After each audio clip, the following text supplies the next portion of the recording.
So at this part of the line we have the Royal Regiment hunkered down on the embankment down by the bridge, being pummeled by the Japanese on the other side nearer the village.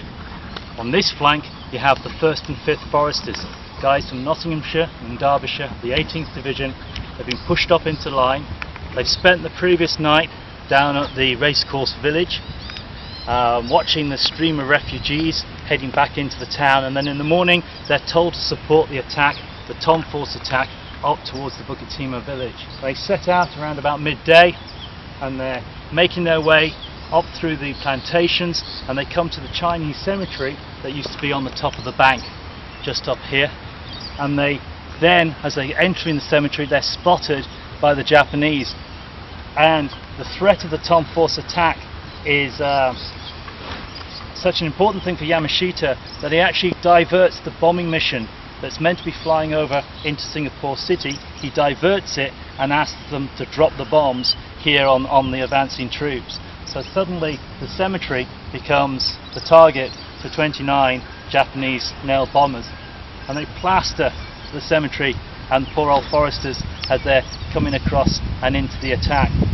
This breaks up the attack completely, and by the time they come down, look across the railway embankment, there's only pockets of them willing enough to go across the railway tracks, and they filter across in sections at a time, in platoons at a time, make a break. You can almost imagine them running across the track here. It's a great big open space. They've got to get from one set of cover to the other set of cover without being spotted, without drawing fire.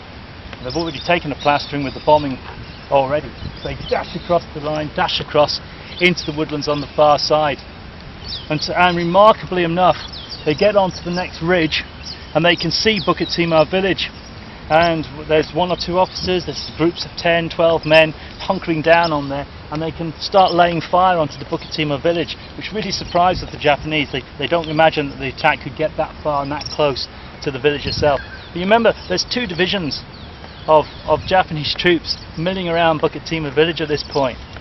So a few men, a few odds and sods of British guys getting across and into the vicinity of the village wasn't going to do much damage at all.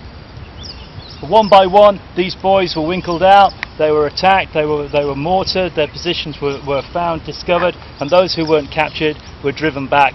And then you have the problem of retreating back the way you came, back down the slope, slithering down on your backside to get across to the other side into the safety of the Chinese cemetery once again.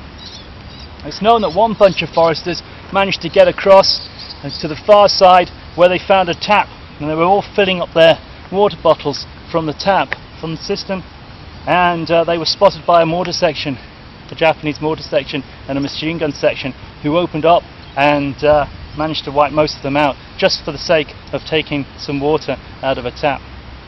So the whole killing zone is still here today. The Bukit Timah railway station, the railway line is a great testimony to that attack, to the high tide mark, where the Foresters saw it as a barrier, came up here, scattered units crossed the railway line at this point, and you can see it's a real barrier, it's a real landmark, and it's a great place to do some battlefield archaeology as well.